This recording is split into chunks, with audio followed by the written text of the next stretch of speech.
مکالمہ کے بعد ایک اہم جز ہے، وہ ہے منظر نگاری. کیونکہ منظر نگاری ایک ایسا ماحول کریٹ کرتی ہے، ایک ایسا ماحول بناتی ہے کہ یہ ہمیں عین اس جگہ پہ لے جاتی ہے جہاں پر ناول لکھا جا رہا ہے. جب لکھنؤ کے کوٹھے، گلیاں، باغات، ٹانگے والے، رکشے والے کا ذکر کرتے ہیں مرزا ہادی رسوا امراؤ جان ادا میں، تو ہمیں لکھنؤ کی تہذیب میں جو کاری ہے وہ ڈوب جاتا ہے. اور پھر وہ کوٹھے کا منظر دکھاتے ہیں. پھر کوٹھے پہ کیا ہو رہا ہے امراؤ جان کے ساتھ، اس میں انسان ڈوب جاتا ہے اور دیر تک انسان کے ذہن پر اثر رہتا ہے. اسی طریقے سے جب کرشن چندر شکست لکھتے ہیں تو اس میں پنچ کی پوری تہذیب ہماری آنکھوں کے سامنے آتی ہے.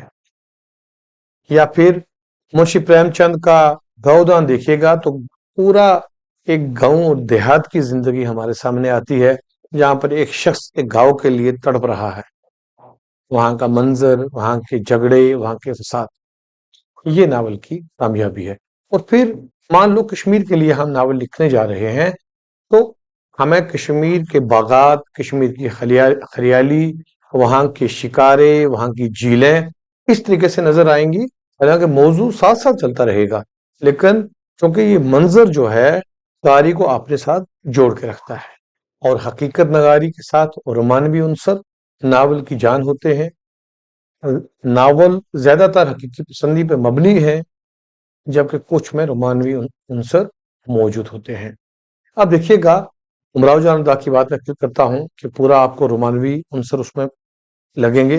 حالانکہ اس کے پیچھے پیچھے جو مرزا ہادی رسوا نے جو تہذیب دکھائی ہے، اور جو ایک کوٹھے پہ، ایک طائف کے کوٹھے پر لا کر اس نے سب کو کھڑا کر دیا ہے، اور وہ سماج کے منہ پر ایک تماچا بھی ہے کہ جہاں پر عمرہ بھی ہیں، سلاطین بھی ہیں، امیر بھی ہے، فقیر بھی ہے، مولوی بھی ہے، شریف زادے بھی ہیں، امیر زادے بھی ہیں. وہ تو ایک الگ، ہم جب امراؤ جان والا سیشن کریں گے اس پہ ڈسکس کریں گے. لیکن اس کے ساتھ ساتھ اس میں رومانس بھی ہے، اس میں فیض ڈاکو جیسا شخص بھی ہے، اس میں نواب خان جیسا شخص بھی ہے جو اتنا امیر ہوتے ہوئے بھی امراؤ جان سے عشق کرتا ہے.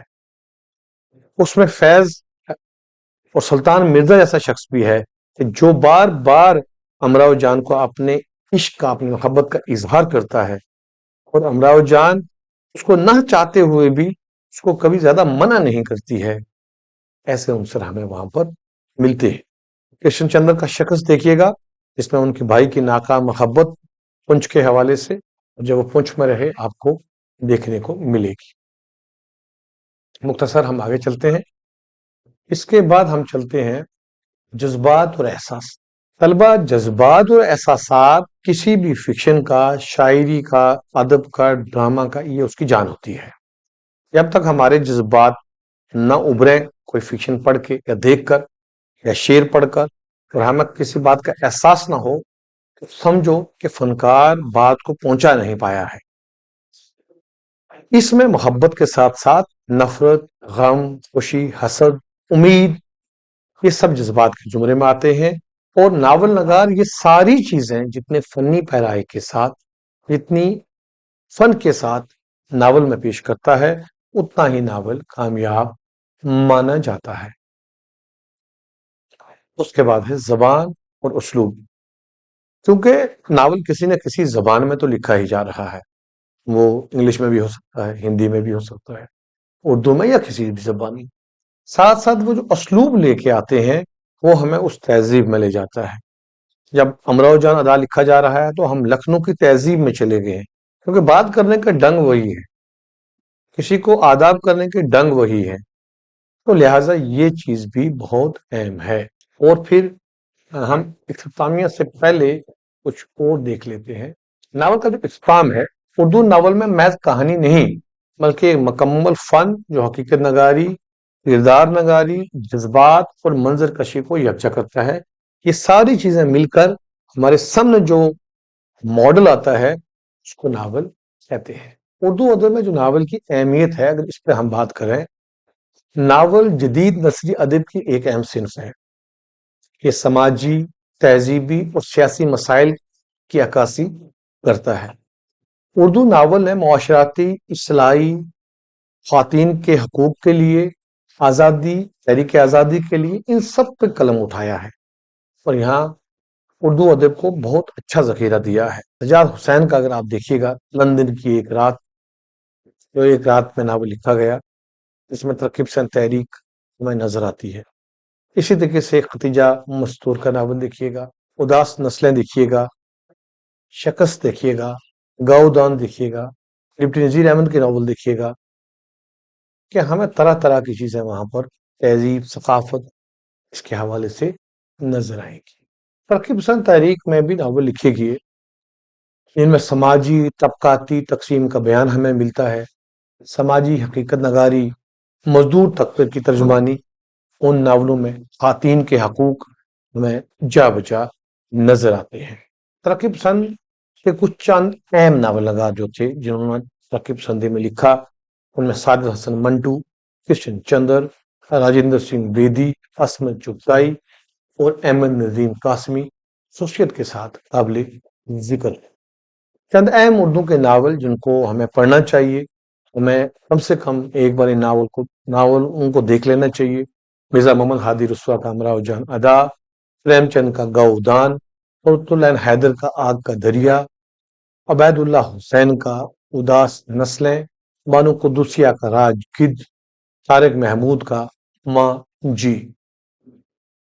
اردو کے کچھ ابتدائی جو ناول نگار تھے ان میں مراد العروس ڈپٹی نذیر احمد کا، سانہ آزاد رتن ناتھ سرشار کا، فردوس بھری عبد الحلیم شرر کا، ابن الوقت نذیر احمد کا یا ڈپٹی نذیر احمد کا۔ کچھ دوستوں کچھ ایسے سوالات ہیں جو مختصر ہیں، یہ دیکھ لیجئے گا، پھر کچھ لانگ سوالات ہیں جیسا کہ میں نے پہلے آپ کو کہا تھا کہ میں اس کے آخر میں آپ سے پوچھوں گا، تو یہ سوالات آپ کے سامنے میں رکھتا ہوں۔ اردو کا پہلا ناول کون سا ہے؟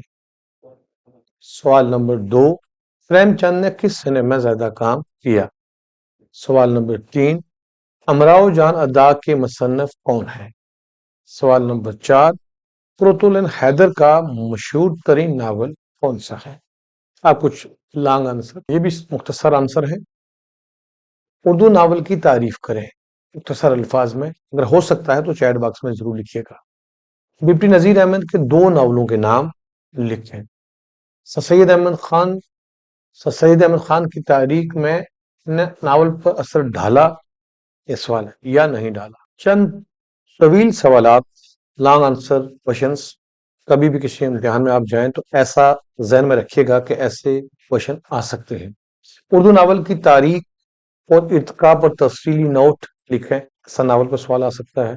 اردو ناول میں حقیقت نگاری، یہ سوال یو پی ایس سی میں بھی آ سکتا ہے اگر کوئی یو پی ایس سی کا اسپرنٹ ہے۔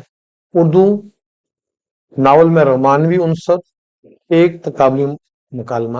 دوستو یہ تھی ناول پہ تھوڑی مختصر بات چیت، یہ آپ کو کیسی لگی؟ اپنی رائے سے ضرور نوازیے گا، چیٹ باکس میں ضرور لکھیے گا، اور مزید اگر اس کے اوپر آپ کچھ چاہتے ہیں وہ بھی بتائیے گا۔ جن دوستوں نے چینل کو سبسکرائب نہیں کیا ہے وہ چینل کو سبسکرائب کر لیں، دوستوں کو شیئر کریں، اپنا دھیان رکھیے گا، خدا حافظ۔